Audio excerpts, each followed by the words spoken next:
And welcome to episode 2 of Footy Feelz. In this episode, we will be having the 2024 end of season recap. His name is Gigi, stands for PSG. So Milan, ciao, ciao, ciao, ciao. Donnarumma, he went to Paris, and then he won the Champions League. Oh, Donnarumma, oh, that's goalie. So Milan, ciao, ciao, ciao. Donnarumma, says for Milan, and then he won the Champions League. Welcome back to episode 2. That was our Champions League chant. And today we're going to be talking about our Champions League review and then followed by an award ceremony with a bunch of different categories. After that, we'll also be creating our Team of the Season 11 based on outstanding players from this season. But the catch is we're only allowed to have 2 players max from each league. And after that, Franky's going to jump in the pool. Bro, that's a crazy song and a crazy way to get it started, man. Oh well, at least Inter didn't win. That's all I can say. Real. Yeah, that was the most successful hay watch I've watched in my lifetime. I was so happy. 5-0. 5-0 Inter fans. Love to hate. 5-0. Starboy right here, the GOAT. Bro, I'm telling you, man. If you're an Inter fan, you might as well, bro. You seen that funeral, man? You seen that funeral? The funeral? That's true passion, bro. We have 1 title, Inter have 0. 0. They have a 5-0 loss on their head top. Historic moment, by the way. Worst ever defeat in UCL history. Will never get topped. That was amazing. I felt like I won the Champions League that night. Yeah, I felt like I was there. Yeah, for real. So, why don't we give them a little recap of the game and what really stood out? I'll start it off right now with the guys. You guys were glazing last week. The center back, Acerbi. He was trash.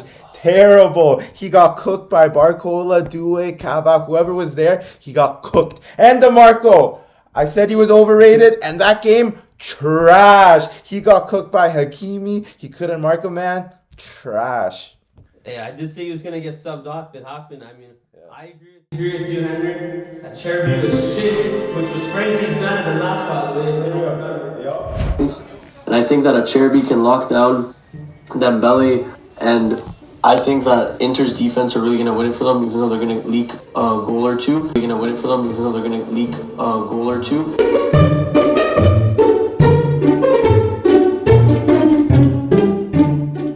Man of the match. Man of the match, I believe, is going to be Acerbi.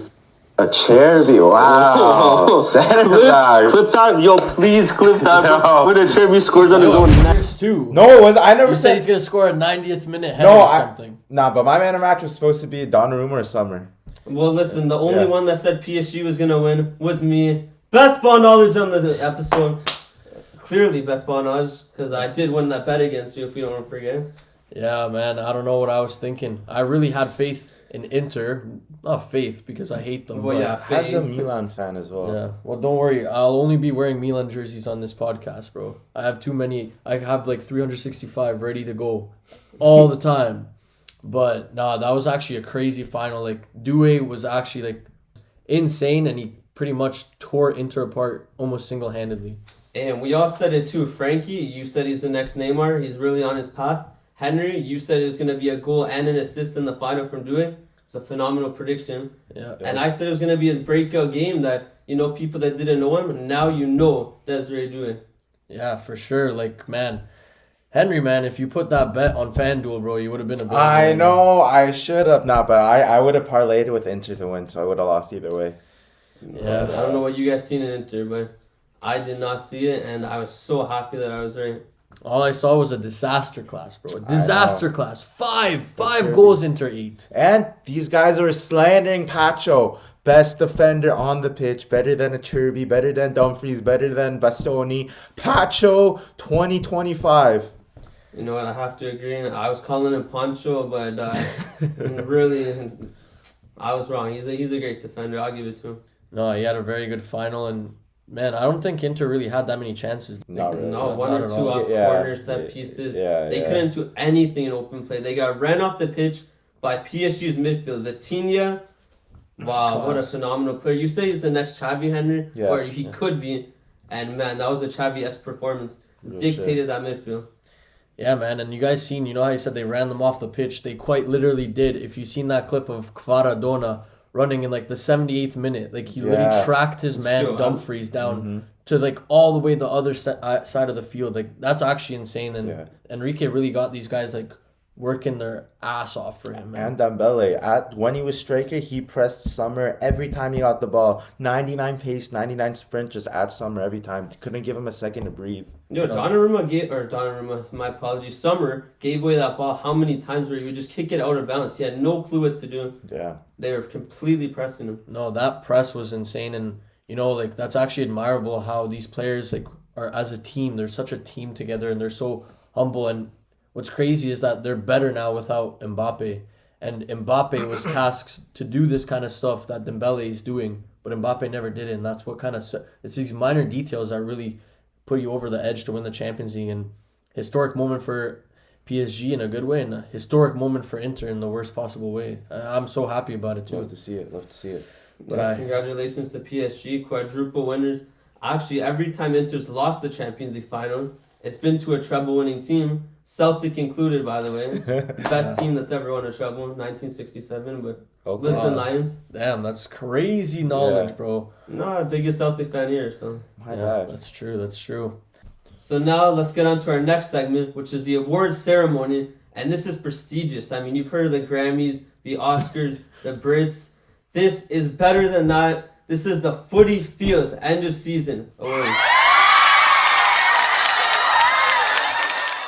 All right, and for our awards ceremony, we're going to start it off with Most Surprising Team of the Year.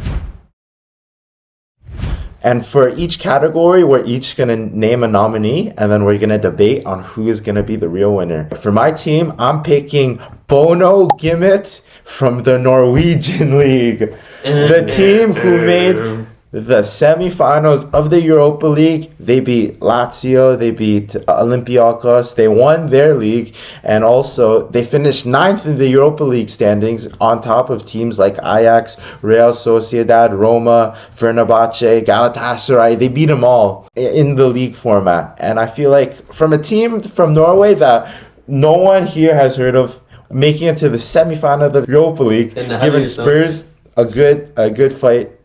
They're my overachieving team. Let me tell you one thing. Jens Petter Haug, the AC Milan GOAT, went back to that Norwegian team, and that's where we scouted him from. And he's a great player, by the way. I don't know what happened to him, if he's still good, but that's the only player I know from that team. That's all I got to say. All right, so who's going to be your team? My team is going to be Nottingham Forest. Now, Nottingham Forest were actually on a crazy run where we thought they were going to get Champions League, but unfortunately they fell a little bit short, finishing in 7th place. But they've had some standout players like Aina, the right back. They have Sells, the goalkeeper. Those two players have been amazing for them, and them as a team have played some amazing football and exciting football too. You know, they're always, not always, but they're really giving everyone a run for their money in the league. And I swear the year before they were struggling a lot, and for them to finish 7th this year is a huge achievement. I'm pretty sure that gives them a Europa League Conference League, and that's amazing for them. Like, I think that this will very much benefit them. And Nuno Santos, he's done amazing things with his team, and they kind of remind me a little bit of like Leicester. Chris Wood as well, the striker, is scoring amazing goals. Like, that guy's amazing. Everyone really clicked this year. For me, a team that was the most surprising was a team that won the FA Cup, Crystal Palace. Oh. Now listen, the whole season as a whole, Crystal Palace did get 12th, which they get every single year. But to win the FA Cup, that was their first trophy, and I think their whole club's history, like a major trophy. And for their fans to be in a European competition next year, the Europa League, better than your Nottingham Forest. And just saying, Crystal Palace is my surprising team of the year. And our next award is going to be our most overrated player of the year. Now, this is going to spark a lot of debate, and I know my pick is going to spark a lot of debate. But you know what? I'm all for it, and I'm all ready for the haters to come after me. So, why don't we start off with Matthew first? Now, listen, this player. Now, you guys got to remember the difference between like overrated and me saying he's a bad player. He is a phenomenal player. but my shout for the most overrated player is Vinny Jr. Yes, Vinicius Jr.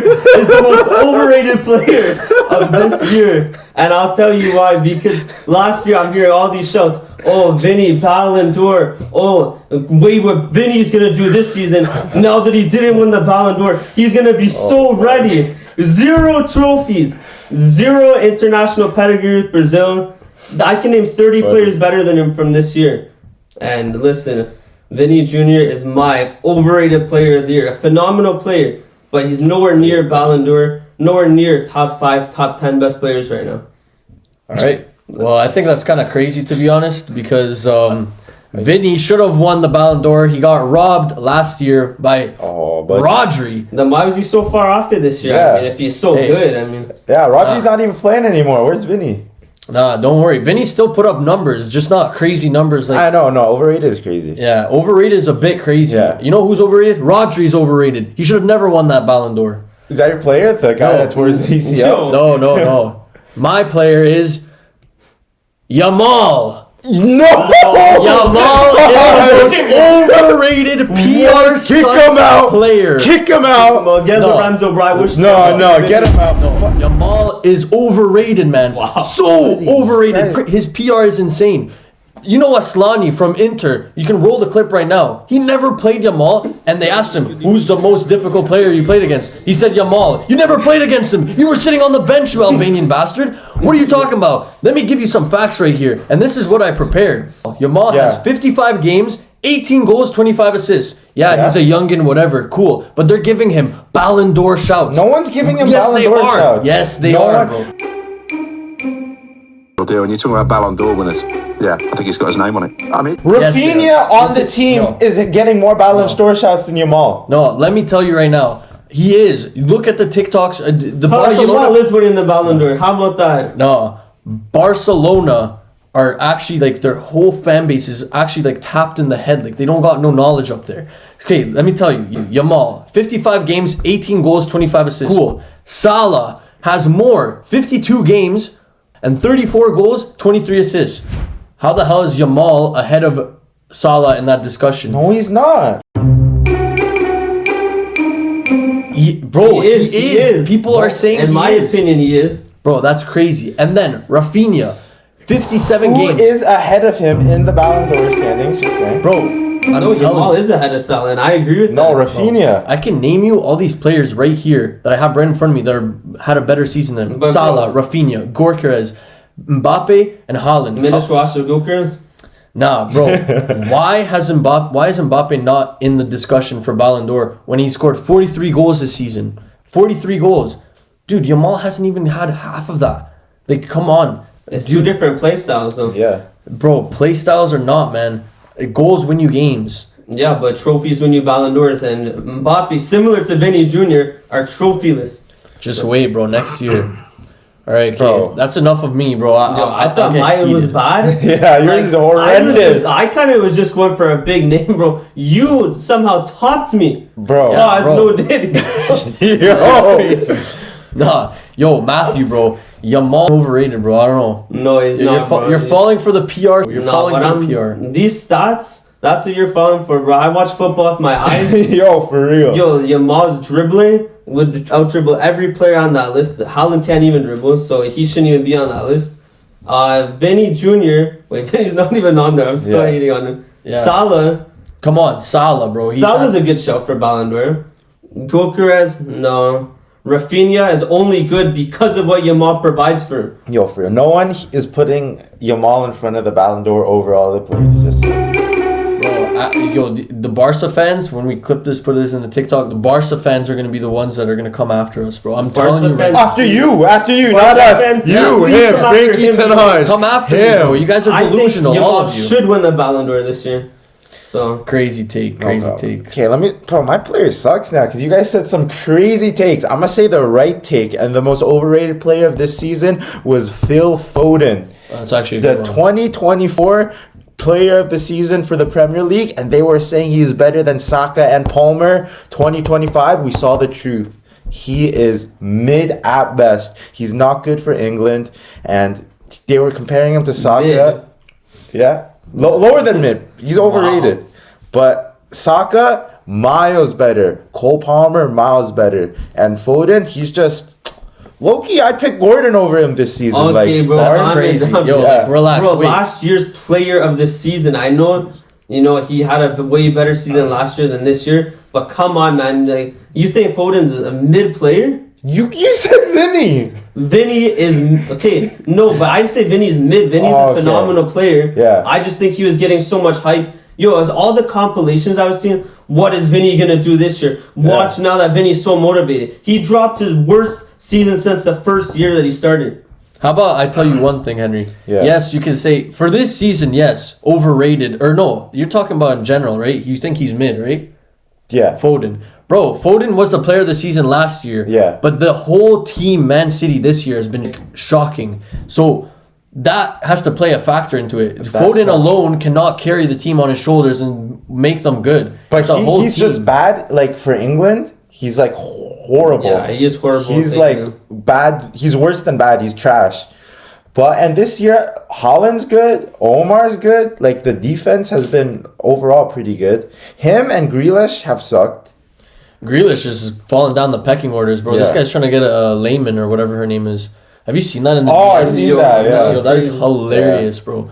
That Douglas guy, Luiz, fucking come find Grealish, bro. Come Yeah, on. for real. What is this? You can't let this slide. yo, he lost his form and he's losing his girl, bro. Douglas Luiz, yo, he should be a shout for overrated player. Barca fans, please clip this when Yamal wins the Ballon d'Or this Yeah, year. clip Yo, this. if he does, bro, I hope not, man.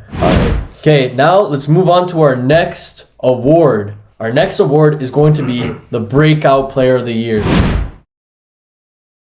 Now, can be anyone, man. There's been a lot of breakout players this year and a lot of surprising players who've made a crazy comeback when we thought their career was finished.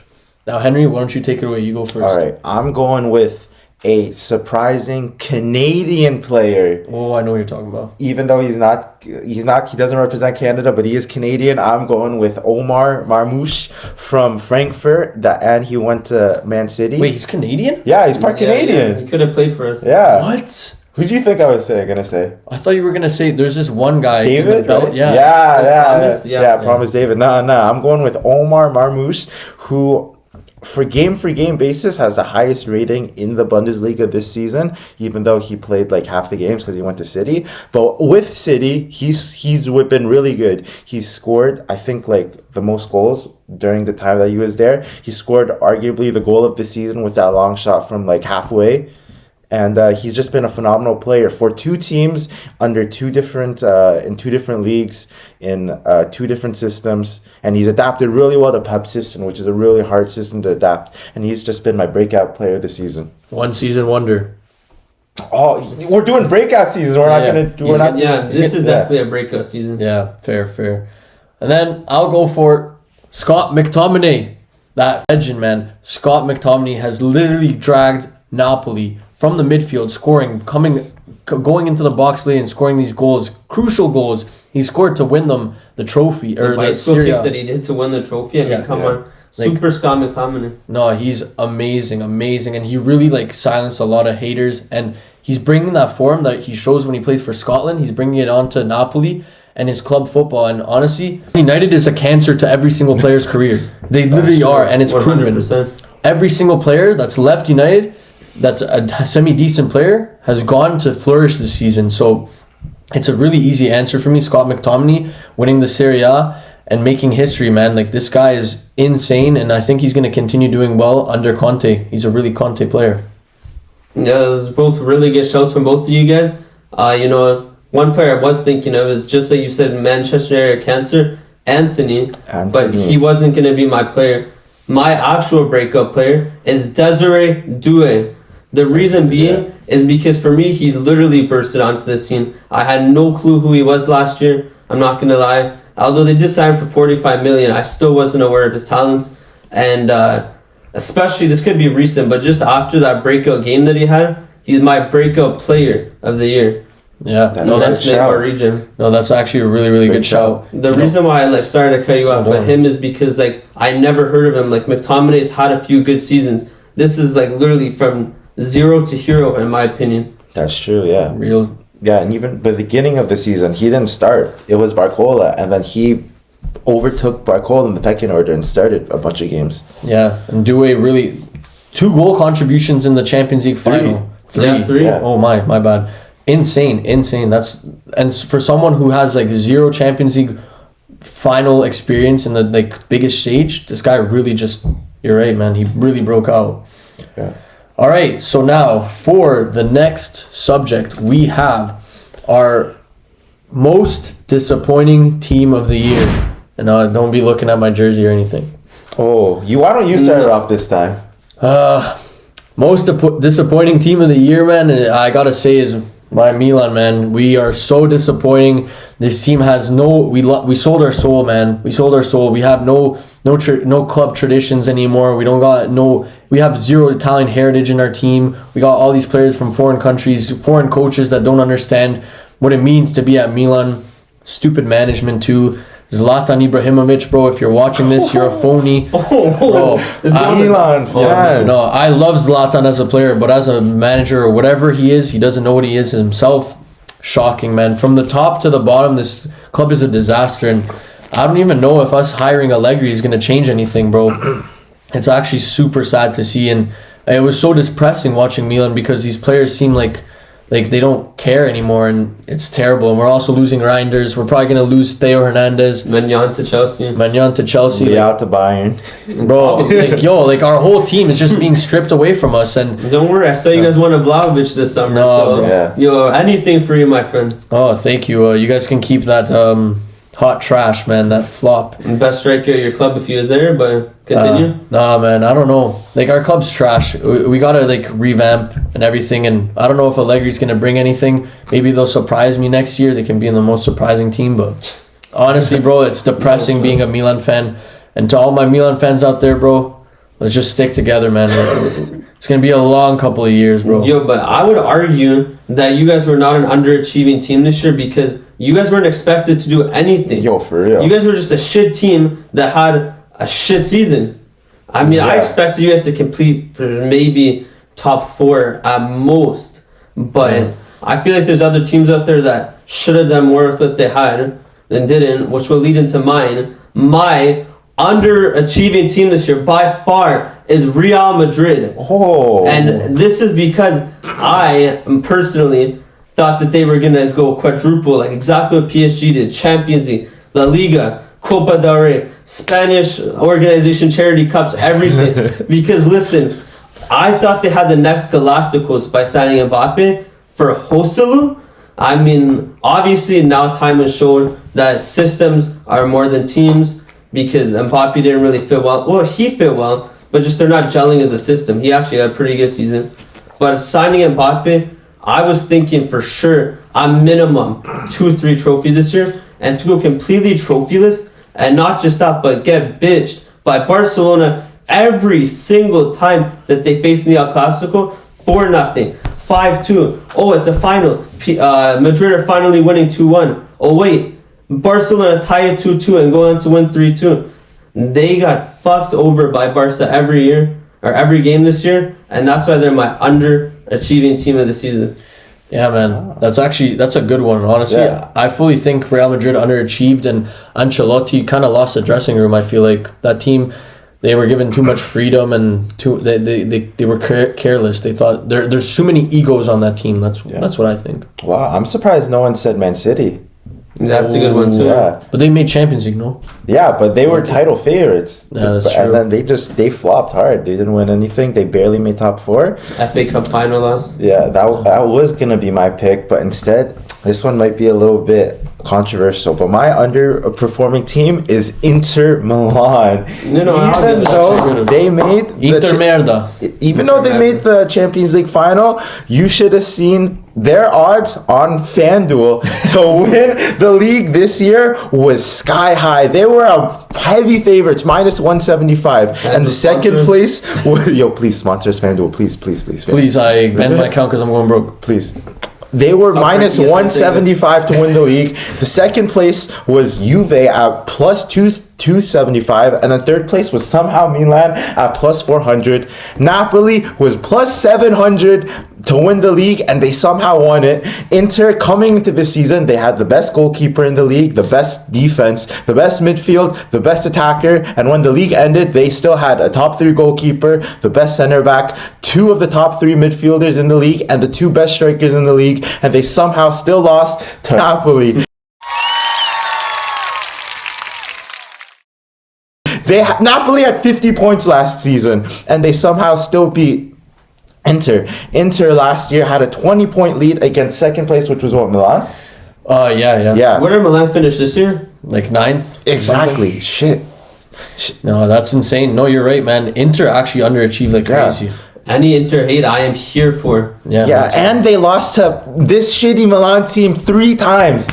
Like, how do you lose 3 times to, like, this guy's underachieving Lost team? 2 trophies to Milan, too. Yeah. No, 1. And well, their path to the their team this season had the best continuity. They were like the only top level team that still had the same manager. Every other team had either got new manager or had manager turnover during the season. Inter Milan they went from the tripleta to nothing. Yo, I love that video. I can watch that video all day, man.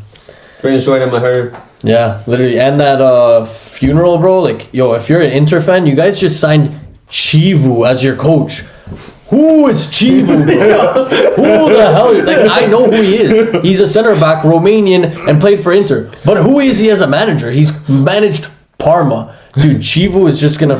I can't wait to see Inter's downfall. And there's a Calciopoli, whatever you call that thing. There's a scandal with Inter and financial fair play. And their mafia controlled everything. Inter fans, you should be ashamed, bro. You guys should be very ashamed. Fuck Inter, bro. Bro, when it rains, it pours, bro. At Inter Milan, first you lose 5-0, then you lose Inzaghi, and now you might lose it all. Honestly, you guys should be relegated, okay? And you were on the Footy Feelz podcast as the most underachieving team of the season. Yup, that is as low as it gets. You know what, Henry? You convinced me. Fuck Real Madrid. I'm switching Inter Milan. Inter Milan. Trophyless, losing 3 finals. Like, how are you that heavy favorites on FanDuel and still lose? FanDuel, please sponsor us, please. You know what? I'm gonna change my mind too. Inter merda, always. Yup. Okay. Bro, hold on. Sorry, bro. Let me just spin the block. My most underrated player was Vinny. My most underrated manager is still Inzaghi, alright? I'm saying overrated. Overrated. I'm saying it twice over, okay? Like, honestly. Like, I was saying it at first, and then I really believed it. But this 5-0, and then him fucking off the Saudi, has really just truly cemented it. Like, bro, oh my god, I'm so happy right now. Yeah. I love this. Footy Feelz is you might as well rebrand it to Inter Hate Watch FC, bro, or something. We hate Inter here. Inter fans, you're not welcome. Inter fans? Yeah. In Canada? No. Inter merda. That's all I gotta say. All right. Now next topic, next award. Now this is a very prestigious award. Let me tell you that. If you win this, you might as well get someone from Diamonds. I got you, Sierra. Go to Sierra. She'll do you good, bro. That's crazy. Anyways, so signing of the year is our award, and if you win the signing of the year by a landslide with all of us, then you get a reward from Sierra at Diamonds. Damn. Well, then I'm not picking the same as you guys, so I can keep the award. Yeah. All right, okay. Who wants to take it forward? I guess I can start for this one. You know, there was a couple names in mind. Due is one that I liked. McTominay, one that I liked. And but I had 2 in mind, which were my top 2 was Elise and Kvara. And Elise, for his price, was cheaper than Kvara. And he did a lot for Bayern. I think most assists in the Bundesliga this year. He had a really good season, but Kvara is my pick for signing of the season. Wow. 70 million. Sorry. No, go ahead. 70 million, alright, is not even a lot of money, but when you see these players that are going for 100 million here, 100 million there, 70 million for someone like Kvara is a steal. And look where PSG were. Okay, they're always going to win the league, but look where they were in the Champions League before he signed, and now look where they are now. Quadruple. That is my signing of the season. Kvara, especially, even back to what you said, when he tracked back when they're up 4-0 or something in the Champions League final, after just scoring a couple minutes beforehand. Come on, like, I was making fun of him for going there because I wanted to be a Napoli legend, but you know what? He proved me wrong, and by far my signing of the season. All right, Matthew. I'm sorry to do this to you, bro. You're not getting that diamond special no time soon, bro. My signing of the season is Cavaradona. What? Bro, knowledge. Let's go. Bro, Cavaradona is insane, bro. This guy is... I don't know what to say. This guy signed in January. Bro, let's just keep in mind the titles he's won. He's even got the Serie A chip at home. He's going to have that medal. He's going to have all the trophies he won with PSG. I've never seen that ever in my life. I think he's the first man in history to win 2 titles with 2 teams, like major trophies too. Like, Cavaradona has really, like, I don't know, he's kept his form from Napoli, and I'm not going to lie, I thought he was going to be the flop of the season. But this guy has now become the signing of the year for me. Like, it's insane, man. Sponsored by Diamonds? Yeah, sponsored by Diamonds, bro. Sierra, I got your number. Cavaradona actually has a fine girl, I can't even lie. But, like, let's not get into that. But, dude, the Cavaradona, this guy is such a humble player, bro. Like, you don't see these stars tracking back and stuff like that. Like, shout out Leao, you don't do that ever. Cavaradona does it, bro, and he does it in the biggest stage when it matters most, and he does it all the time. He's like, dude, he's amazing, man. I don't know what else to say. I love him. He's so good. He's so good. Wow, I can't believe you guys both said a winter signing. Yeah, man. I wonder if I'm gonna say it so he can get that gift card for Diamonds and Sierra. But Matthew, I'm not gonna go with him. I'm gonna go with the Scottish legend. Yes! Are you kidding me, bro? I can't pick a winter. You can't do a signing of the season and it be a winter signing. But it's just that's how good he was. Nah. But Scott McTominay, he single-handedly won the Scudetto for Napoli. Like, Napoli's team, their team on paper is shit. They lost their best player, Osimhen, in the summer, and they lost their second best player, Kvaratskhelia, in the winter. Yeah. And all they got was McTominay, Lukaku, who is supposed to be washed, but he did pretty good this year, and like a bunch of other like scraps, and they still won.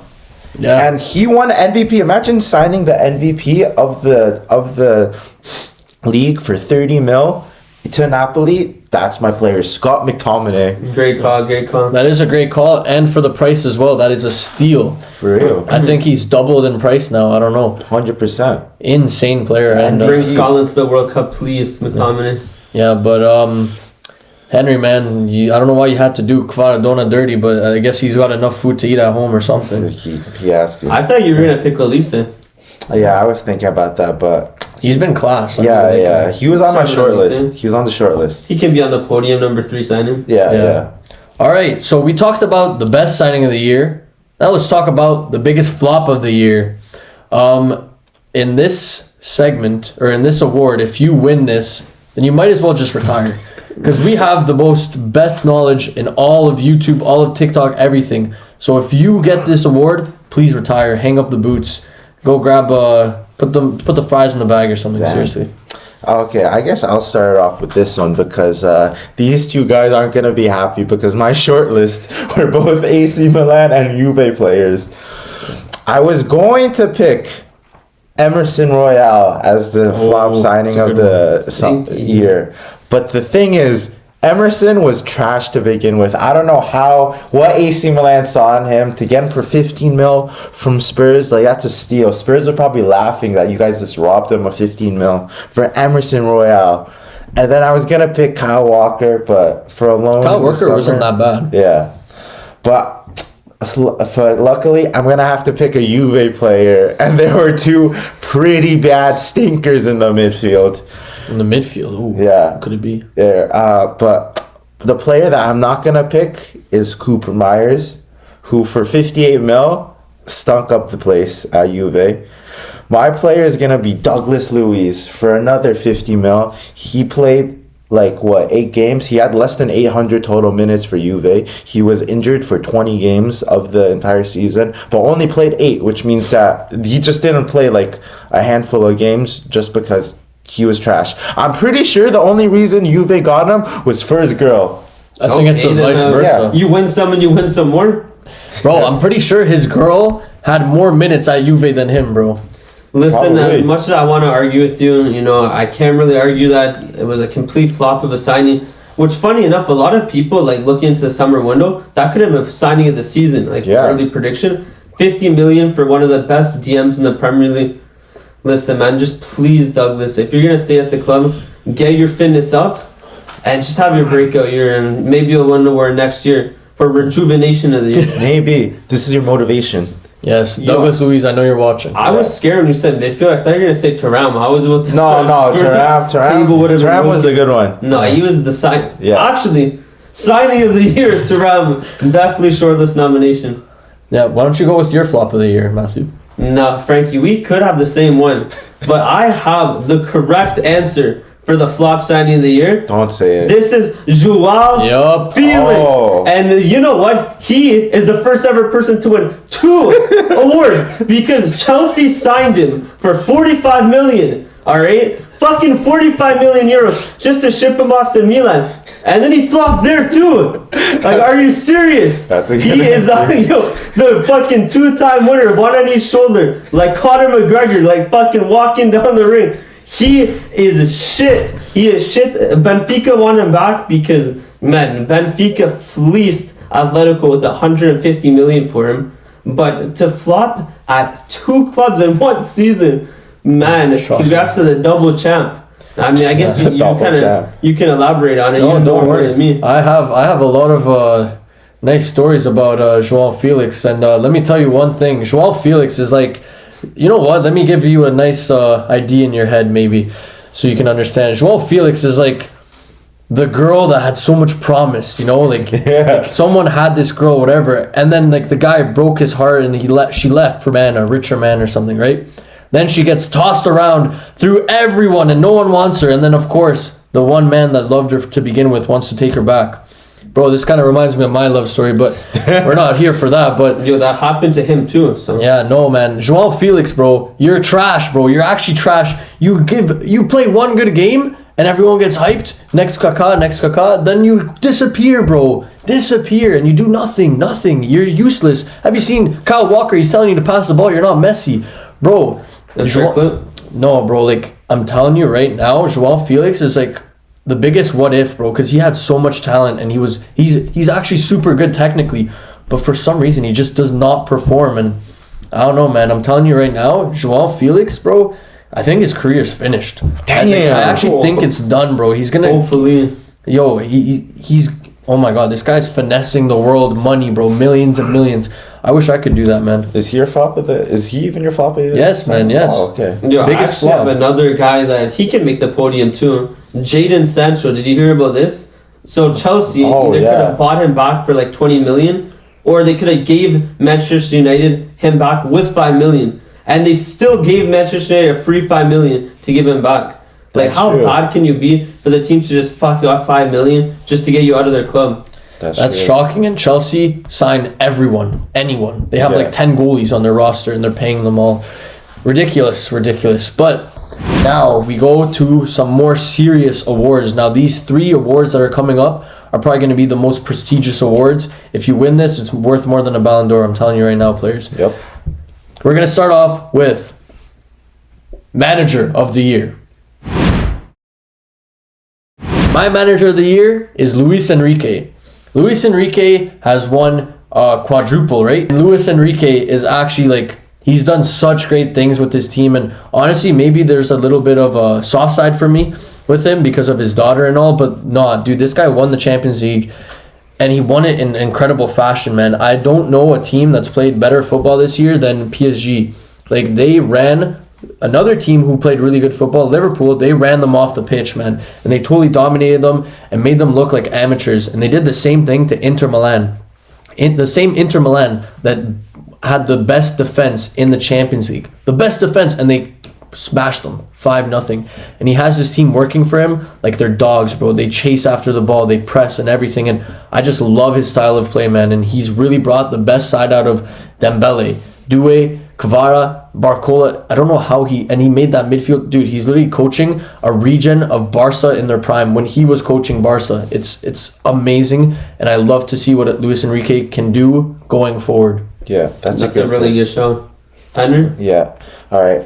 You're right. Luis Enrique was definitely up there for one of the managers of the season. But my pick, I'm going with Hansi Flick of Barcelona. Just to give you guys some context, last year, Barcelona, they were trash. They had no future. And Hansi Flick was supposed to be just a temporary manager. He was supposed to come in on a 1-year deal so they can find their permanent manager for the future next year. But what he did, he said, nah, let me cook. And he just turned all of the players, all the youngins on the team, from just academy players to stars.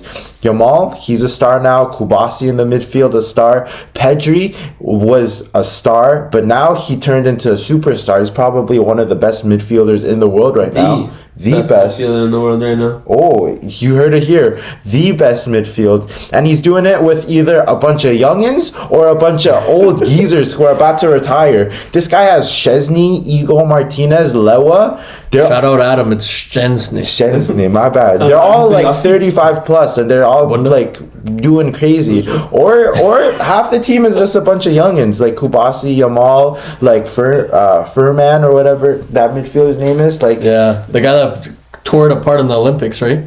Yeah. Like they're all like sick. It's actually a good shout. If I was delusional. What?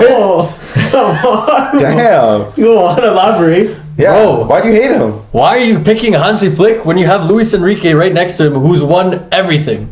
Okay, but they were supposed to win. Like they weren't supposed to win the Champions League, but they were supposed to win the Ligue 1, all the French cups, and they were supposed to do at least semi-decent in the Champions League. Barca was supposed to be shit. It was supposed to be Real Madrid's year. It was supposed to be Real Madrid, Copa del Rey. What's Real Madrid? Real Madrid. There you go. That's fucked. Bro, I'm telling you right now, Luis Enrique clears Hans Flick, bro. Clears him. The trophies are there. This is his first year. Hansi Flick was supposed to be a 1-year, one and done with a bunch of scrap players. They have no budget. They're in financial fair play. They're in debt. Look at PSG. They have unlimited resources. They have a boatload of young talent, a boatload of good players, and just Barcelona has just a bunch of misfits. Henry, bro, let me tell you one thing. Let's talk next year. When Barcelona will do absolutely nothing and Real Madrid wins everything with Xavi Alonso. You heard it here first. Xavi Alonso is going to make Real Madrid the best team of all time. Clip that. They already are the best team of all time, but listen, I guess we'll stray away from the little argument. I probably would have had Enrique, but I'm going to give someone else a shout out. Well, 2 shout outs. One is Conte for winning with Napoli because nobody's seen it coming. And Conte is just the best Serie A manager of all time. I mean, of our generation at least. Winning in his first year with Juve, first year with Inter, first year with Napoli. He's not the manager of the season, but he's definitely up there. But I'll give my shout out, manager of the season, to Arne Slot from Liverpool. Oh, that's a good one. And this is why, because honestly, when Klopp left Liverpool, I thought it was just going to be shambles. Like, no coach comes in and dominates the Premier League in their first season. Except for, I think, Conte did it, which, no surprise there. But I thought Liverpool were going to be outside of the Champions League this year, okay? I mean, they had the exact same team as last year. He didn't even get to make any Arne Slot signings. He just came into that team with what he had, with everything that Klopp did. It's really hard for the fans to get on board with the next manager after a manager with the pedigree of Klopp leaves your team, and yet he's won over the fans. Arne Slot. I mean, he's already done what? Klopp only won 1 Premier League, right? So he's already matched Klopp's Premier Leagues in his first season. I mean, Klopp's still the better manager so far, but I mean, Arne Slot has the tools to really, I don't know. Let's see what they do next year. If they sign Wirtz too in Liverpool, I heard that's a rumor. He can go back to back. So I would say Enrique's up there too. But I'll pick for something different, Arne Slot. That's a good shout. That's actually very good. In his first season in the Premier League, bro. Yeah. That's not an easy league to win, honestly, at all, even though I hate the Prem. But moving on, we're getting a bit more serious now, like a little bit more serious. These top 2 awards, dude, you're destined for greatness, bro. You're going to become a billionaire if you win this. Okay, Young Player of the Year. Matthew, why don't you tell us your Young Player of the Year? My best Young Player of the season no bias, is Kenan Yıldız. What? No bias. Listen, he is Juve's number 10. That is a Del Piero number. Do you know how, like, it was a Yamal number 10 this year? Was Due number 10? No, they couldn't even lace his boots. 14. Yeah. Kenan Yıldız, the best dribbler, the best shot, everything at Juventus. I mean, you know how hard it is to be the best player at Juventus right now? It's probably the easiest thing in the world. Kenan Yıldız, listen, what he's shown to me as a Juve fan, I already know what he can reach. You guys will see it one day, I guess. But his potential... Yeah. Let me try not to be biased here. Maybe he can have the same sort of legacy one day as Zidane. What? Wow. He's never gonna win a World Cup. I agree, because he's a Bayern Academy prospect. Dude, you guys are Bayern delusional, Academy. bro. Yeah. This is too biased here. Too biased. Okay, who's your player then? Well, my young player of the year, as much as I hate to say it, is Yamal. Not overrated. You can't make him your young player of the editor, year and keep that in. overrated. Keep that in. We're keeping this in. So say what you want to say. Nah, bro, because as a young player, he's great, but not Ballon d'Or, bro. You guys, that's way too high for him, in my opinion. Like, for now, he could win it in the future, but there's other players. Another bank. There's other players that I think would win the Ballon d'Or. But the way he cooked Inter Milan was actually insane. Like, when I watched that was actually, like, beautiful. Like, he scored some amazing goals, and he talks a lot, but he backs it up at least. But not Ballon d'Or. No, he can't even be in that discussion yet. Like, maybe third or something, but like not second or first. I don't know. I just don't see it. Damn. Seems like you rate him quite Yeah, high. I feel it. I do, Yeah. bro, but not as high as people rate him, bro. Like, that's too much, bro. Too much. All right. For mine, I'm going to skip Yamal, who is probably the number one, and Due, who we glazed this episode and the past episode. I'm going to give a shout out to this player who I'm not going to pick, but who's going to be second place, is Paul Kubasi from Barcelona. Yıldız would cook him. Sorry, go on. Oh, playing there in a center back. He basically played the entire season with Barcelona. Damn, I'm not even gonna pick him. Relax. Okay. I thought that was This guy your just pick. hates Barcelona. Yeah. Hates a Pedri shout. Hates Yeah, a Kurbasi. he would start on Milan. He's better than Who? Chow. He's better than Chow. He's better than that other Serbian guy that you guys No, have. Pavlovic is cool. No, he's starting for both Pavlovic of them. over Kurbasi. It's Bro, crazy. Please Yeah, put get that. out of here. But my player is going to be Mr. Aura, nonchalant, chill guy himself, Dean Huijsen. Oh, how did I not think of that? He is That's a under good one. 20, and he just had a standout performance at Bournemouth. He was so good that he went to Real Madrid this summer after 1 year. Madrid. Oh, whatever. Madrid. Yeah.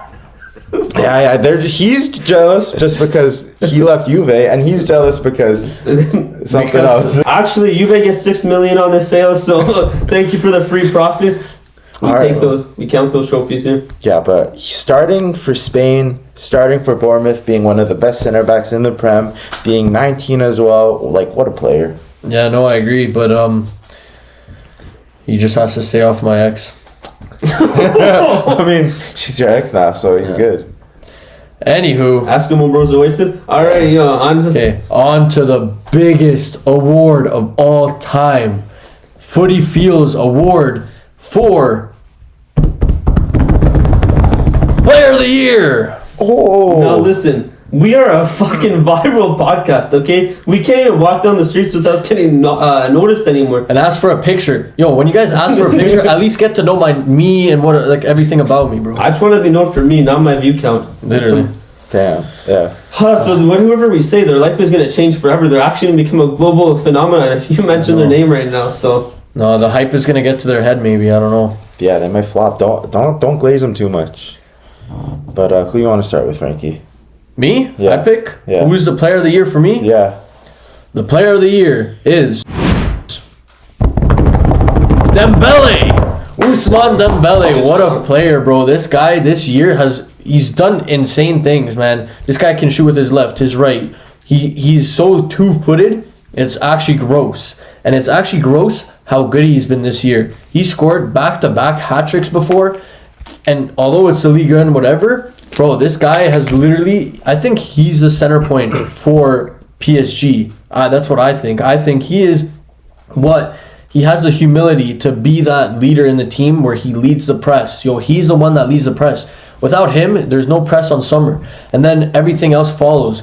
And he's taken that role. Mbappe was that striker. And everyone thinks Mbappe's level is clear of him. But this year, bro, like, in terms of stats, Mbappe, yeah. But, dude, Dembele has really, like, taken on this role to really flourish. And, we've all seen this potential he had back when he was at Dortmund. And now he's really flourishing. And I hope he can continue this because he was very hit or miss sometimes. But this year, Dembele, you are my player of the year. You know what? I'll actually have to give you a dap, bro, and I agree with you.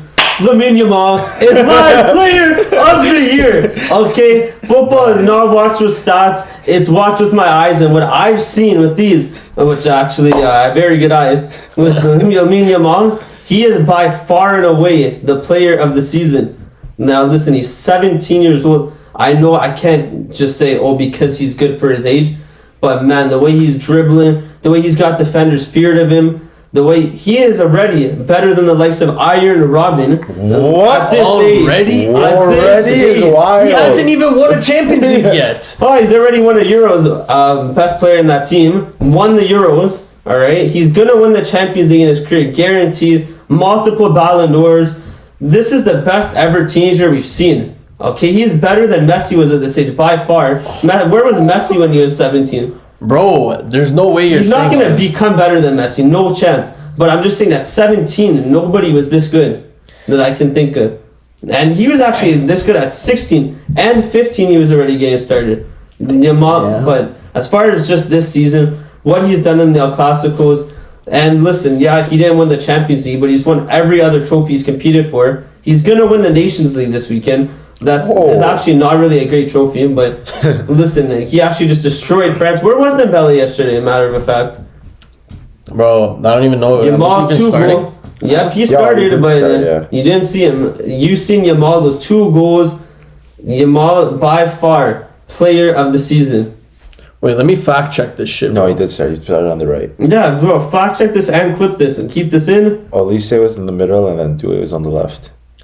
Let's see here. Yamal, 2 goals. He got subbed out, no? Yeah, but that doesn't matter. He started. Yeah, I don't know, bro, but whatever, Yamal, he's just, his PR is insane. I didn't mean to. His PR is insane, bro, and I don't know what it is, man. They're really pushing this narrative that Yamal's God. He's not. Well, he's not. Now nobody's God, but Yamal is the best player in the world. All right, I'm gonna have to dap Matthew for that. No, I'm not getting done by my own. What? Whatever, bro. Fuck off. Because I'm picking Dembele. Hey, That's better, bro. Come on. I mean, he won it all. He won every trophy imaginable that he could. He was the best player on his team. He has the stats to pull it up. He has a goal or assist every 84 minutes in the league. Like, crazy stats. And he presses, he runs, he's a leader. He does it all. Just what Franky's and he has more humility, bro. Like, this guy, Yamal, he thinks he's God already, bro. I promise you right now, after a couple of seasons, he's not going to be as good as he is right now, bro. It's going to start getting to his head. He's going to start partying and all this stuff. I predicted Ansu Fati's downfall, and I'm going to predict Yamal's downfall. Okay, so this is where we get serious. We're going to give Team of the Season 11. Now, there's a bit of a catch. You can only have 2 players from the same league in your team. Yep. So this is going to be a little bit tough to do that. So let's see who constructs the best team. And why don't we start off with Matthew? Yep. Now listen, I don't want to waste this team already and this league, but I'm going to have to do it because for me, he's the best goalie in the world. I'm already saying a song for him. Gigi Donnarumma, the best goalie in the world. That's no debate. That he has 100% been the best goalie. Now maybe I could have used my PSG position in other areas, but the reason why I picked it now is because of how crucial he was. First of all, in the Liverpool game, on the penalties, 2 penalties saved. Aston Villa, 2 last-minute saves where he reaches like this, like he's Superman or something, which he is. And what other games were there? Arsenal game, he made some great saves on Saka. He's always there. Always there to kill Saka. And then the only thing that did kind of suck for him is he didn't have to do anything in the finals. But even when Inter get 1 or 2 shots, he was still there. Even though it was basically just a watch along for the guy, and he was still saving. So easily Donnarumma for me. All right, so now for my pick in the goalkeeper position, I'm gonna have to second that with Matthew, bro. No one more in goalkeeper that I hate than Donnarumma. I mean, he won the Champions League, bro. I can't lie. So the stats are Best there. decision of his life. Yeah, literally. So actually, no. What the fuck? Yo, W agree. Nah, but he won the Flip that. Yeah. Send that to my dad. He won the Champions League, best goalkeeper in the tournament, and I'm sure he kept up that form in the Ligue 1. I don't watch Ligue 1, but yeah, he's great. Very good goalkeeper. That's my goalkeeper for my team. Damn. I would agree with that if I didn't do my research, because Donnarumma this season was, what are we doing? Are we doing team of the last 2 months or team of the entire season? Bro, he single-handedly got PSG to the finals. Are we doing team of the semifinals and No, but he's still good. quarterfinals? No, he was good the whole year. Well, Are you sure about that? Because my goalkeeper was actually good for a whole year, and he had to play 42 games in his league. I'm picking James Trafford from Burnley. Real ballers will know. What? He only conceded 16 goals in the championship, got Burnley to first place to Minutes promotion. watched? It doesn't matter. I watch it because of JJ Watt. JJ Watt, this is for you. Please join the Baltimore Ravens. Speaking Yeah. of, Okay, wait. Can I just cut you off real quick? yeah. John Luigi, guess how many clean sheets? Guess how many clean sheets won Donnarumma the Champions had? League. He won the championship. He was shit in the League One. Oh my god. He has a They're almost 26%. He has a 26% Yeah. clean sheet rate. You guys forgot during the 5-game stretch where PSG was shit in the beginning.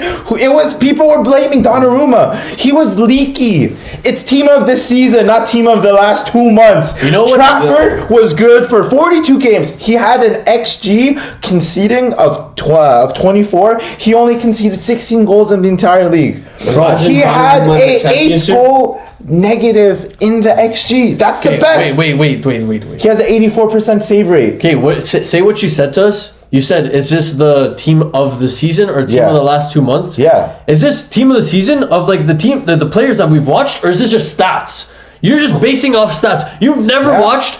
Who's that goalie again? What's his name? James Trafford. The Burnley goal. I watch it because of JJ Watt. Bro, I watch so he can join back to NFL to join the NFL and join the Baltimore Ravens and win a chip this year. Early Premier League prediction next year: Burnley get relegated Yes. and get 100 goals scored on Yes, them bro. past Trafford. Thank you. Bro. That is insane take. I've never. No, but so I'm you're actually thinking doing that out of merit. Like, you think out of all the goalies, he deserves this? Yes, if we're doing a 2-league max and I have to pick a goalie, I'm picking James Trafford. Bro, I promise you, Won't even my get whole called up team, for my anything. team's gonna score 100 goals on against your It's team. not. Bro. Your team's My trash team already. is the real best team. Henry's He has already the lost. best. He's in the top 95th percentile. All right, enough. So- I've right, heard enough. enough. Oh yeah. They don't want to hear it because Last they know back. Donnarumma for the first 6 months of the league was shit. Oh my god. I don't think he conceded a goal in the championship. Not even one goal. But Yo, Donnarumma would have a clean sheet every game in that. Bro, Donnarumma was leaky this year. The first. What is he? The best goalie in the year. I don't care. Are we doing back. team of the whole season? Or okay, yeah, go. Next position. Yeah. Left back. Yep. Henry, since you're delusional, let's get your take out of the way. All right. The best left back of this season was obviously Miles Lewis Skelly. What the hell? Yup. Out of all the left backs Yeah. you can choose. He played 20 games this season, was dribbled past 0 times. no, And- players going the wrong way. Like, how could it? I honestly, if I could pick Nuno Mendes, I probably would have, but I couldn't because I already used my 2 League One players somewhere else. But second place was Lewis Skelly. He's 18 years old. He's quick. He has the stamina. He's so mature. Like the way he plays, he was the mature he for was your the age. best left back. Exactly. No, he is a cold player. I mean, he's got a lot of aura for his age. Like the things he'll come out and say before the games and actually do it. I agree. He's a pretty good left back. I don't have any hate for him. Yeah, Okay. I don't have hate, but my left back is Nuno Mendes. Nuno Mendes, bro. That guy has been class. He's super. Like I picked DeMarco over him as an idiot that I am, but he's amazing, honestly. He's a very good left back, very quick, and he brings a whole nother level of attack from the left back position that, like, I used to see Theo Hernandez do, bro. But, like, he does it with a bit more technique and class. I don't know, Theo Hernandez is more raw and physical, whereas Nuno Mensch, he's got it all, man. I think he's going to be the best left back. Like, he's going to be up there for one of the best left backs in history, I think. Damn. History. I would have agreed Nuno Mendes, but I want to do PSG somewhere else on the pitch, so you can't use any more PSG players, correct? Yeah, that's fine. So you can't use your player of the season. That's fine. No, yeah, that's actually That's crazy, wild. bro. Yeah. Now listen, this player, you guys are gonna get cheesed that I'm gonna even mention a player like I this. already know what you're gonna say. But I am picking Kirkes from Bournemouth. That's a good Oh, one. man. What? The reason why I thought you guys were gonna say that, well, I guess you guys aren't. Just Milan Academy product, by the way. Oh yeah? Yeah. Oh, shout out to Milan, I guess, for once. So listen, Kirkes, I was thinking of left backs, and I couldn't have had every other position sorted, so I was thinking of Premier League left backs. And the fact that he was able to be on Bournemouth and get a $50 million move to Liverpool, he had to do something, right? I trust Liverpool scouts, so that's the main reason why I picked him in this team. That's a good one. Let me back you up on that. Kerkez is so good, bro. He was in the AC Milan Academy. He was a deputy to Theo Hernandez, and Maldini scouted him from Hungary, bro. From Hungary, he watched him in Hungary, bro. That guy's class. His attacking prowess is insane. He is really, really good, and I think Liverpool, somehow they went from Robbo to Trent. I thought they couldn't top that, but I think they're gonna top it with Kerkez and Frimpong. Oh, hell. I think it's me. No, great. No, I don't know. I just nodded to that. No chance. Frimpong? Trust. Yo, Frimpong does you think Trent's bad at defending? No, just trust, bro. Arne Slot, Bro, knows Van what he's Dijk doing. is gonna have, like, he's gonna be stressed out of his mind if he has to play beside Frimpong in a 4-back. In a 4-back, bro. Frimpong's gonna be more forward than Salah. Bro. That's what, dude. Liverpool are gonna win the Champions League next year. That's what I think. But That's still a good fullback pairing, but like Yeah. Robertson and Trent, like even just like the they were on the same mindset, bro. Like they were running in unison. and now in our team of the season, let's go to the left center back. So for me, the left center back is pretty clear choice. I mean, again, like this is the last time I'll say anything nice about them, but Inter are solid defensively, and I'm gonna put in their best defender as a representative of that, which is Alessandro Bastoni. I'm gonna have to go for Bastoni as well. Yo, this guy from center back got 5 assists this year, I'm pretty sure. And I don't think there's another center back in the world that could be doing this kind of stuff. Maybe he's a system player, but he's a very good system player. So I'm gonna have to pick him for my left center back, Bastoni, even though I hate Inter. Damn. I'm also gonna be picking a Champions League finalist, a team on Inter Milan. I'm picking Bastoni. Yeah, I think Bastoni. Very unanimous. Yeah, very unanimous, bro. There's not another center back out there that could do what he's doing right now. So why don't we get now started with our right center back? Henry, Yeah. how do you start? Sounds good. Bastoni was actually on my right, but I just put him on the left so we can have the unanimous decision, because I feel like this center back, we might all three have different players. My center back, I'm also going to be picking a Champions League finalist, someone that played in the final, someone that won a medal. I am picking Pacho. No more Pacho slander. This podcast this year, it's over. Pacho was the best center back in the final, and last week I said it, he was better than Marquinhos, and I backed it, and he backed it up. He also did. He played more games than Marquinhos this season, had more tackles, more interceptions, more clearances. Pacho was from Frankfurt this year, first year in the Champions League, first year in the Liga, and he played every pivotal game for PSG, and he's young. He is my second center back of the season. So let me get this right. So last week Acerbi was better than him, and now this week he's in the team of the year. Yeah, no. Based off one game. No, based that on season. No. Pacho did have a good season. But last week Acerbi was better than him. Well, now last week it was because if we had one game, who would I want, Acerbi or Pacho? But now, Pacho flipped me. Acerbi also had the worst game it of seems like his he career. flipped you and bent you too, bro. Damn. No, Pacho's a good shout. I just thought you would have put your PSG players more in the forward areas of the pitch, but Well, this is my first PSG player. oh yeah, right. Okay, fair enough. Interesting. Good show. All right, so for my right center back, I'm going for Huijsen. Huijsen has been so good for Bournemouth. He's been instrumental to their success, and he got that big money move to Real Madrid, and I think he's just going to flourish, and he's probably going to become one of the best center backs in our generation, and maybe up there with some of the greats, because he's so young and he has so much to offer, even going forward, just like Bastoni. My two center backs are pretty attacking, and honestly, I have the best team in this out of this. But bro, before Matthew goes, can I ask you a question, Frankie? What? Who's better, Huijsen or Van Dijk? Van Dijk. Well, What? that's a pretty smooth transition, actually, because my right center back, the best center back in the world, Virgil van Dijk. And the reason I picked him, captaining Liverpool to a Premier League title, and I think he's refound prime Van Dijk form. So now let's get into your question, or Henry's question. Why is Huijsen picked over Van Dijk, who you said is better than Huijsen? Yeah, he is better than him, but I'm choosing youth, bro. He's more attacking than Van Dijk is. He has more, I feel like, more attacking. I didn't realize we were choosing the youth Prem team of the season. Yeah, let me switch on my. This is my best. Like I think Van Dijk is better, but I prefer Huijsen. But it's not to build a team. It's better. Who is better, Van Dijk or Huijsen? And you just said Van Dijk, so your team's already washed. Oh, it's not, bro. It's not. Anyone that's watched Huijsen would know, bro. Van Dijk's better. But anyone who watched Van Dijk would also know that he's been better this season and he's a better center back. Bro, I don't know. Huijsen with Bournemouth is more impressive to me than what Van Dijk has done with Liverpool. Oh damn! Winning a title isn't impressive. Bro, Liverpool is Liverpool. Bournemouth is Bournemouth. Bournemouth was supposed to be relegation favorites. No, what? Relegation? Relegation. My bad. They weren't Nottingham Forest. Yeah, that's what I mean. They weren't supposed to be as good as they were this year. Yeah, but they still finished mid-table? Yeah, but still, they were supposed to be lower in the league. They weren't. And now they have players, Kerkez, Huijsen, gone. Yeah, that's what I mean. That's a testament to how good they were this season. They're gone to good teams. Huijsen's a great pick, but I just think if you're gonna pick your Premier League center back, you go with Van Dijk. Yeah, but we'll have to just disagree on that one. Gabriel was better. Bro, I don't know. I like Huijsen. All right. He's a very good player. He suits my style that I want my team to play. I guess you picked your Eskimo brother. I guess so. Anyhow, moving on to right back.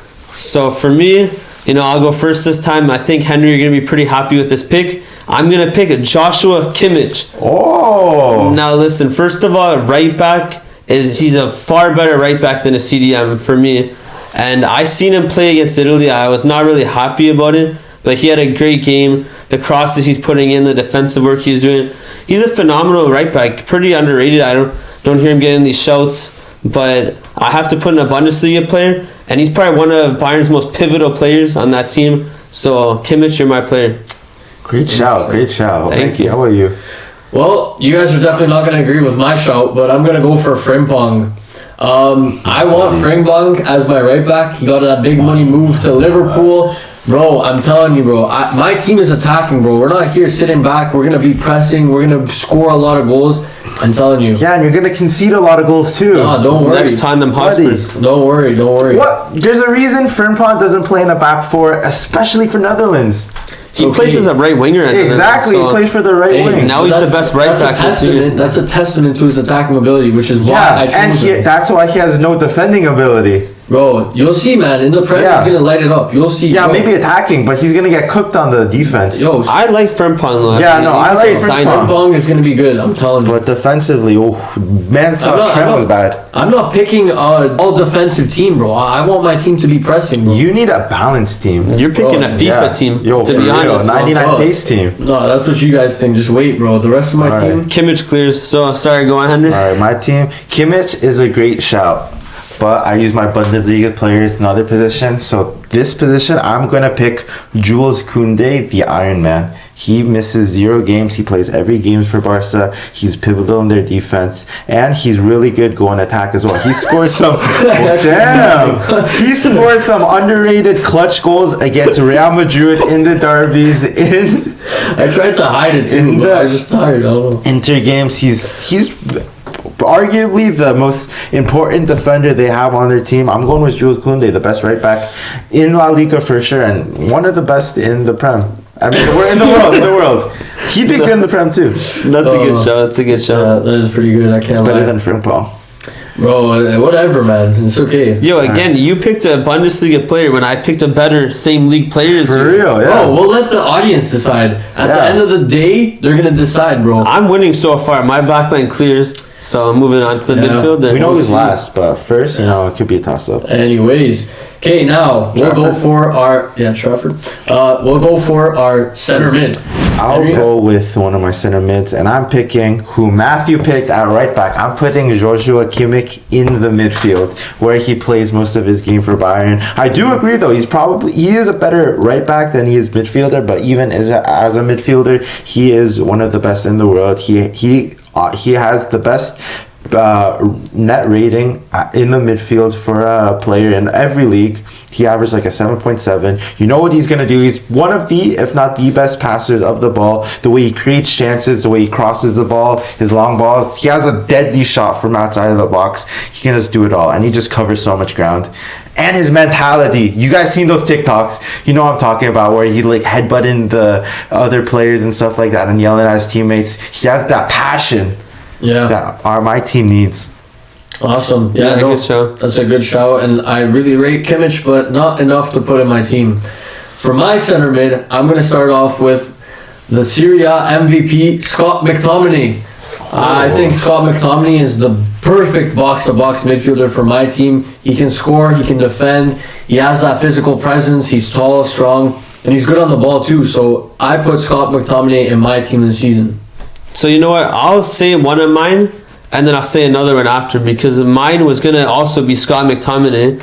Reason being is you have to fill a Serie A quota, and he's the Serie A MVP. So how can he not be put in there? He carried Napoli. He's the league's best player. He scored a bicycle kick to win them the Scudetto. McTominay, you are my center mid for this team, box-to-box center mid. And my other center mid, who I'm surprised Henry didn't pick unless you could have him, I think you should have put Koundé, not even pick Koundé, put Kimmich to right back, and put Pedri as your La Liga center mid, the best center mid in the world. That's, my opinion, he can maybe reach Xavi and Iniesta levels one day. The way he dictates the play. Hey, he can score in big games. He scored in the Copa del Rey final. He scored big goals. He scored yesterday, actually, too. He can do it all. I really love Pedri.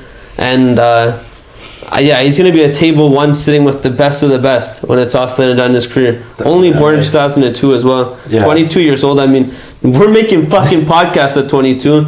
What is he doing, bro? Exactly. We're doing better than him. Okay, but regardless, is he sponsored by FanDuel? No. We aren't, but we will be.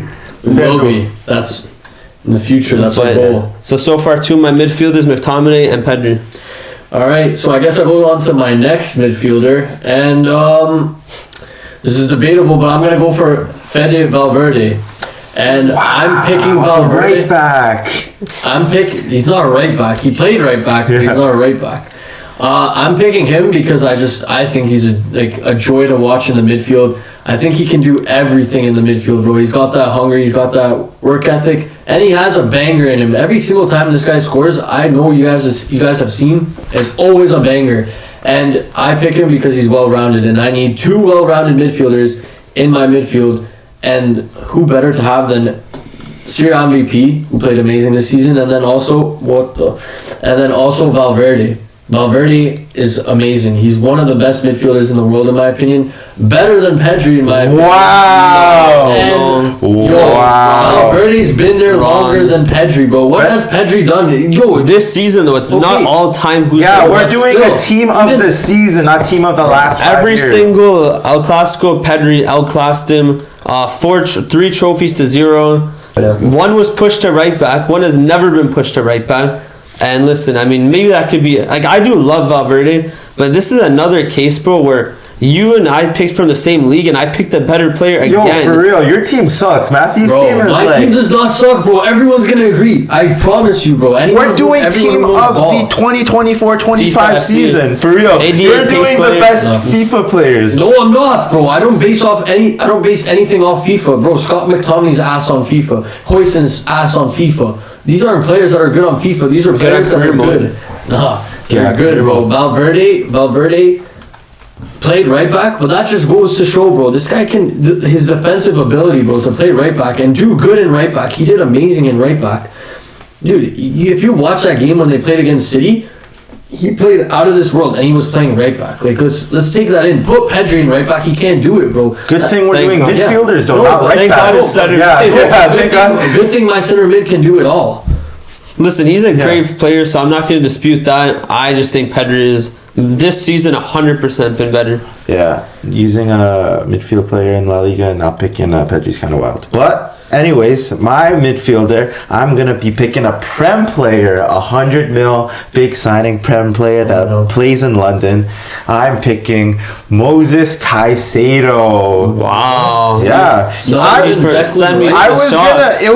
it was between Rice and Caicedo for me, and I think Rice, his peaks are better than Caicedo's, but Caicedo is just way more consistent. Like, every game, you know he's going to be an 8 out of 10. Even if Chelsea is bad, Caicedo is always good. I feel like Rice, he isn't that consistent. If he's bad, the whole team is bad. But Caicedo will always be an 8 out of 10. And Declan Rice, he can only really play in that pivot role. He's not good at holding. But Caicedo, he does it all. He can play the 6, 8, 10, wherever he wants. 10 is crazy. 10? Okay, maybe not 10. Maybe not 10. Yeah, okay, maybe not 10. Rice would probably be better in the 10. Yeah, maybe. But 6 and the 8 in that midfield, and he just runs way more. He covers more ground. He's literally just like the next Conte. Okay, but Moises Caicedo, whatever. Yeah. Conference League, Rice, Champions League, and putting Arsenal in a good position. They beat Real Madrid because of Rice. Okay, yeah. Single-handedly, he turned that game upside down. But are we doing team of the season or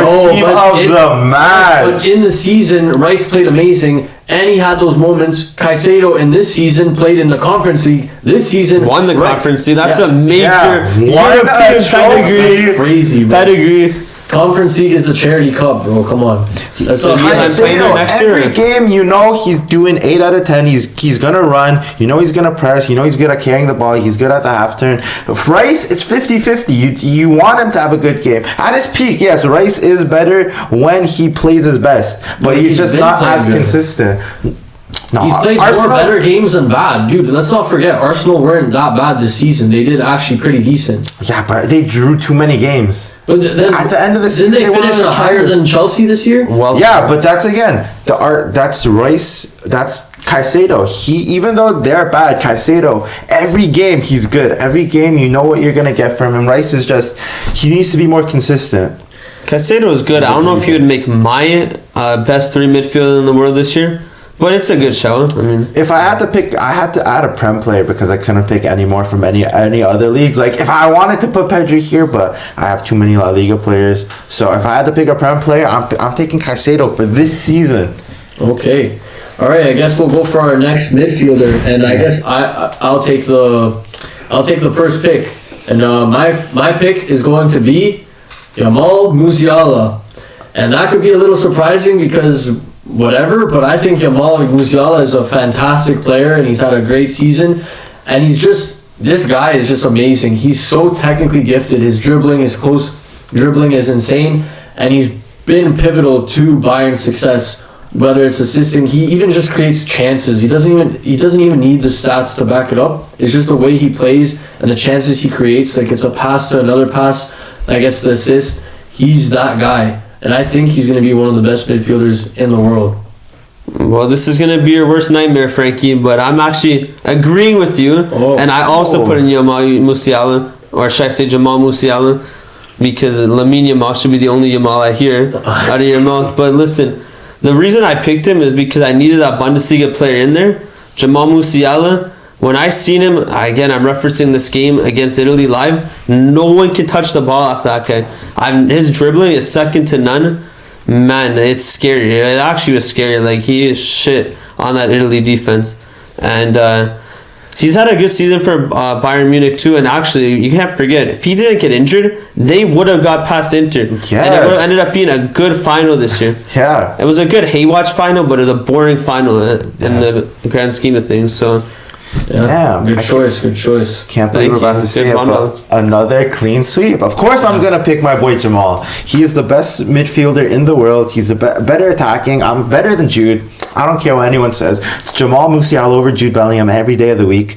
And one thing that is underrated about Jamal is that he is in the top 95th percentile of dribbles completed and dribbles attempt for a midfielder, but in the center. Like, it's not Vinny, they're not on the wing, he's not going one-on-one, he's dribbling past midfielders, center backs, full backs, he's doing it all in the middle of the field. He's so good. Like, he's the best dribbler of the ball that I've seen in a very long time. Easily the best dribbler with the ball right now. He's just the best attacking midfielder. I'm picking Jamal. Nice. Yep, I agree. Yeah. Crazy clean sweep. I didn't expect all of you guys to have Musiala. For real, yeah. I thought I was going to be the only one. And so did we all say our midfield, so I guess. Yeah, so that's our midfield three. Now let's go on to the exciting part. The striking three. Okay. The attacking trio. Now, let's start off with our left winger. How about we start off with Henry? Go ahead. All right. My front three is a little bit unconventional. They're all interchangeable. They can each play whatever position. For my left wing, I'm going with La Liga attacker from Real Madrid. I'm playing him on the left, but I'm picking Kylian Mbappe. Fair. Yeah, He can play this there. year. He has 31 goals in La Liga alone. He is carrying Real Madrid on his back when it comes to goal scoring. He's gonna win the Golden Boot for La Liga, and like I feel like he's having a low-key underrated season. Like Real Madrid, they're flopping altogether, but him, like, for himself, he's having an excellent season with all his goals and with all the play that he's doing. I'm picking him on the left, which is his best position. Wow, that's a hot take. Best position, Yeah. left wing. I agree, though. I think he's better on the wing than striker. Maybe when he gets older, he goes striker. Yeah. Right. Yeah, he's had a great season in Mbappe for sure, so good pick, good pick. All right, so for my left wing position, even though I hate this club, I'm going for the Barcelona man himself, Rafinha. I'm picking Rafinha left wing because Rafinha has actually been amazing this year. He's up there for the Ballon d'Or shouts, but I don't think he quite cuts it in the end because he didn't win the Champions League, and maybe that's just Champions League bias, but that's just what I think. And yeah, Rafinha, goals, assists, he's been there. Every single time Barca needed something, he sparked it. And he really, like, I don't know, man. He's come up with a lot of clutch goals and scored some nice goals as well during his time, and clutch assists as well. So yeah, I think it's a clear choice for me, Rafinha left wing. Yeah, that's a good choice. You guys probably picked two of the best left wingers in the world, but you guys are forgetting about the best left winger in the world. Now listen, I still have to pick a player outside of the top 5 leagues. And you might think, looking at my team, that's probably going to be Gyökeres as striker, which is wrong, okay? What? I have a player better than him. Left winger from Celtic, Dyson Maeda. What? No, listen, hold My on. team's the worst. No, hold on, listen, hear me out. 33 goals, 12 assists, which is 45 goal contributions, Yeah. and 50 games in the hardest league in the world to play in. Dyson Maeda. You know what? We should probably cut this out of the video so that the big clubs don't see this and go after him. You're going to see him get a move to maybe in the next 2 years Real Madrid, clubs of the likes of that. Watching this guy day in, day out. Maeda, the best left winger in the world right now. No debates about it. That is crazy. Bro, one has Trafford, whoever that is, and goalkeeper for Burnley. One has Maeda. If your And guys' choice is not clear that this This guy openly admitted that his center back that he picked isn't even the best center back in the league. Bro, I prefer Hoyson, but the best one, like, yo, we're not going back into this. Listen, let's go on to our right winger. No, let's keep Okay. going with my left wing now. Alright, yeah. I needed to pick someone outside of the top leagues, and he's the best player outside of the top 5 leagues. Yeah. So Let's go with the right. Let's go with the right. All right, let's go with our right winger, and I think this is going to spark some debate. Yeah. Who wants to go first? You go because actually no, you go last because Yeah. you picked Dembele as your player this season. You guys and want me he to go can't even now? go in. So yeah. How about you go, Matthew? Yeah. well, my pick is pretty obvious because I already said he's the best player in the world right now. I still have it left. From Barcelona, you mean the best player in the world, Yamal. I don't even really have to go into it. How much of a... This is such an obvious pick. Like, yeah, you guys can pick Salah and this and that. But for me, Yamal is just clear. So... All right, okay, I guess it's my turn, and bro, again, I'm not picking Yamal. First of all, I don't think I can. Second of all, I'm picking Salah. If you don't pick Salah, you're mentally ill. I'm so sorry. All right. 52 games for Salah, 34 Want to goals. keep reading those notes? Yeah, no. I'm going to read them. These are valuable stats. Bro, because everyone looks at Yamal, oh, Yamal this, Yamal that. Bro, he's only had 18 goals opposed to Salah's 34. Okay? 34. That's a whole lot of a difference. And then he had 25 assists. Yamal had 25 assists. Salah had 23. If you're comparing the two, bro, and the Prem is a lot harder to win than the La Liga. And that's a known fact. La Liga is low-key, like, up down there with Liga and Bundesliga. Damn, bias is crazy. Oh, it is, bro. Okay, name when was the last time a Serie A team won the Champions League? Serie A is the most competitive, entertaining league, no bias, but after the Scottish league, but no, but I'm telling you right now, Salah has the stats to back it up, and he won a harder league. That's why Salah is my right winger. Okay, and you calling me a stat merchant? Okay, I am. No, but he's done it, bro. He's won the Premier League, and he played good. You can watch that and say he's played good. when No, I Yamal wins agree. the Ballon d'Or and Salah doesn't, then this shows you so well, this clip, so thank you for I that. agree that Salah is a good player. He should start in my team, but I didn't have any more Prem players. And also, I couldn't leave out our player of the season, Dembele, in the right wing position. I don't understand. How can you say if you don't have Salah, you're a knucklehead, when you don't have your own player of the season? You gotta make sacrifices to have the team be. So then as why good as wasn't it is. Salah the player of the season this year? Yeah, why don't you sacrifice someone else that you can put your player of the season? Yo, because what other left back is better than Nuno? There's no competition in that position. We just named two. Okay, well, I don't think Kirkis is better, but you could have put in Kirkis and Dembele. Yeah. Nah, But bro, no, Nuno and Salah is good too, so. Yeah, Salah's good, but not having your own player this season is kind of crazy. I'm obviously picking Dembele for all the points that we said before, all the goals, all the trophies, all the assists, all the pressing, all the stuff that's not on the stat sheet. He's literally the Steph Curry of soccer. that is crazy. The way he doesn't have that longevity. he has Pulisic is the LeBron James. he has the off-ball movement that no other player has. Oh, okay. Well then, Well, I this guess is a smooth transition because moving on to the striker, I actually have Ousmane Dembele, which is why I couldn't fit Gyökeres in, because for me, Dembele, watching the Champions League final, he's really been more of a striker this season, so I want to fit him in where he's been playing a little bit more. And Dembele, I could just keep hyping him up, but we've done it so much. He's a Ballon d'Or worthy season, 1 or 2 for sure, so Dembele for me was my pick. So for me, in my striker position, I'm picking Gyökeres. He's had the best season, like calendar season of a striker in a very long time. I haven't seen someone put up those numbers in a minute. And he has 54 goals, bro. 54 and 13 assists.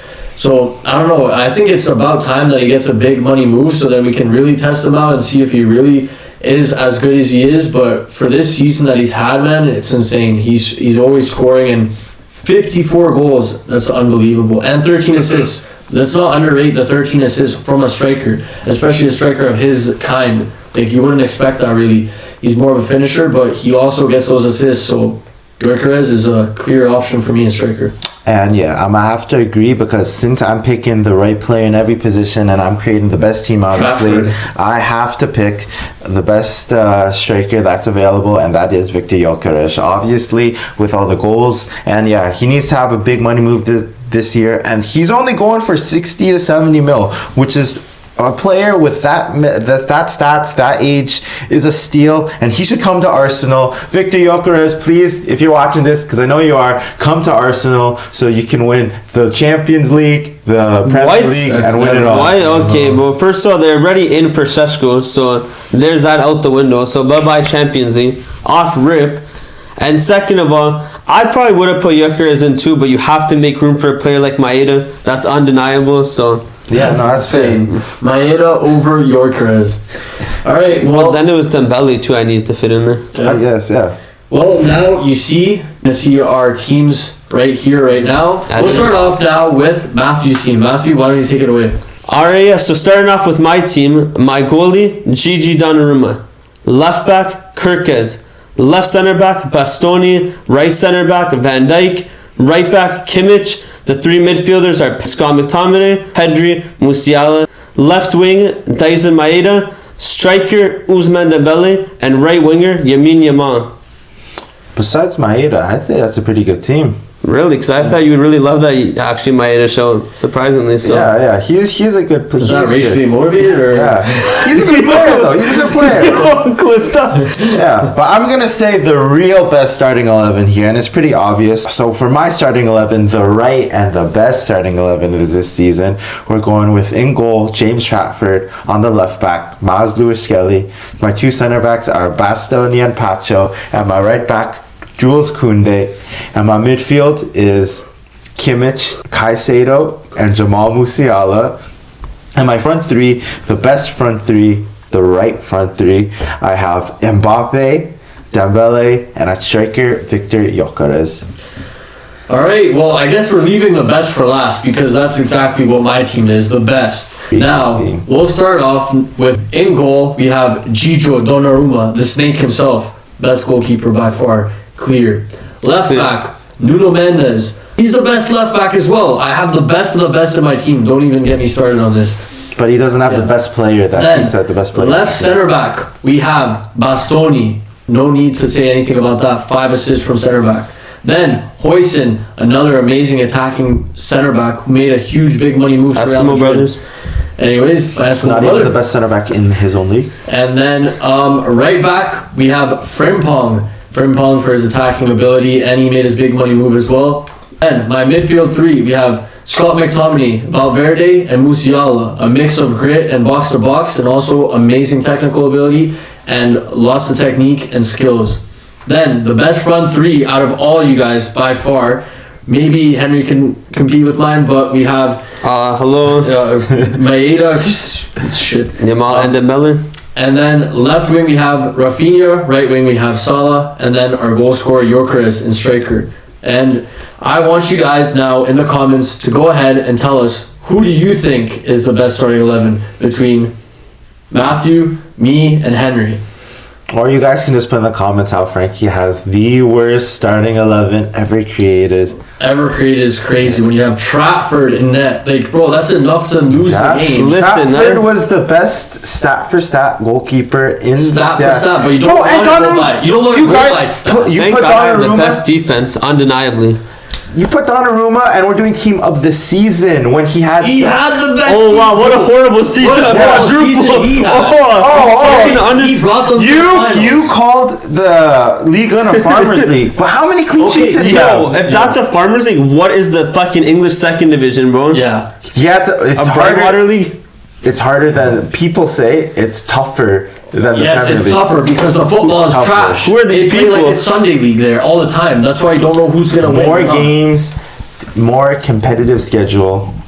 Bro. Oh, worst take of the day. That's gonna be and next year's award ceremony. Worst take of the year. Worst take. Yeah. It's gonna be of You all time. put a Premier League center back, and I asked you, is that other VVD better? And you said yes. You admitted that you didn't pick the best center back in the league. Bro. I'm the only one that didn't have any stinkers in my team, bro. I mean, Maeda. Who's Maeda? yeah, bro, get to know him. I mean, 45 goal contributions this year, 50 games. Celtic went undefeated at home in the Champions League this season. There's a reason for it. Dyson Maeda. Man, I don't know. Big money move. I hope not. I should not be letting this information slide because I know the shit that other people don't know. Please, nobody go in for him. Please let him stay. Maeda's Better than when Gyökeres is going to do. He flops in the Premier League. You shouldn't go to the Next to Prem. I Puma. don't think you should. You should go to the Bundesliga or you should go to Serie A. Hold on, let me take that back saying he flops because remember that clip of that guy that said that Haaland was going to get flop in the Premier League and then it completely backfired. I take that clip back. Gyökeres is a good striker. I just couldn't fit him in, but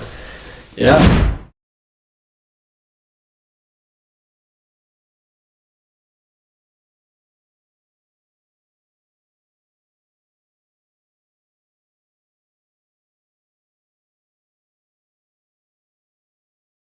PSG win.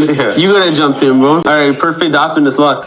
First, though, let's leave that for last. Portugal and Spain, and who we really think is going to win this finals. Listen, shout out to my boy Ryan Pimento, but I have Spain winning that game. I mean, Portugal, I've never admitted this before, but they have a really good team this year. Like, even coming into World Cup, Ronaldo's final dance, they could get it done.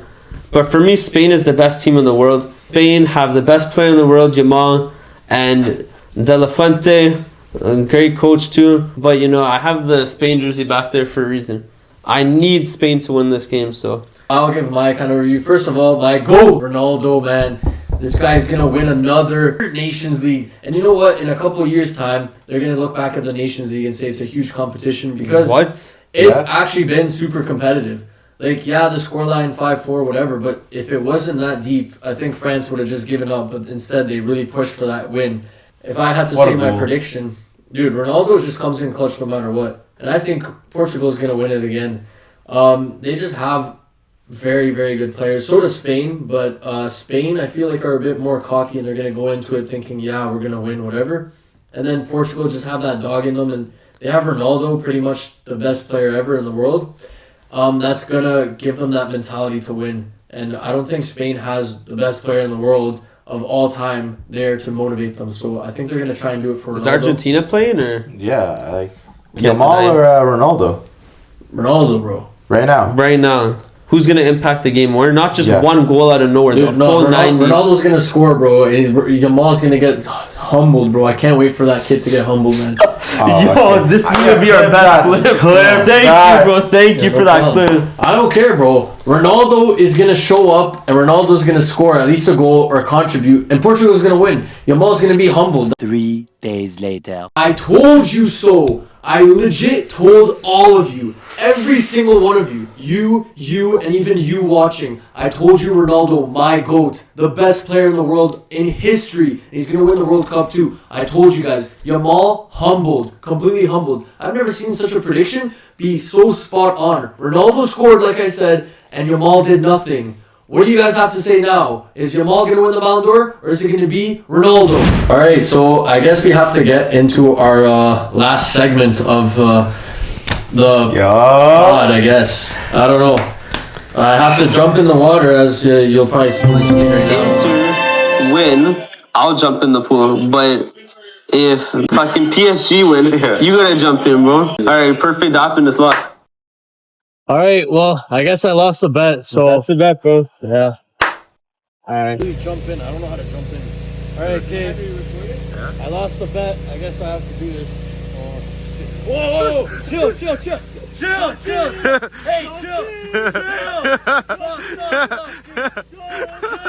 Jump! Get the fuck out. How do I get out? Get out! Crap, keep your mouth closed. Bro, keep your mouth closed. There's no chemicals in there and it's dirty as shit. Bro, I got a cramp. How the fuck do I get out? Cramp, my quad. Yo, chill. Holy. Yo, my quad actually cramped up bad. Oh my god, money in the Inter for doing this to me, bro. If I get sick and I can't go to Grand Bend with my boys, then that's Inter's fault. Inter merda. Inter. Inter.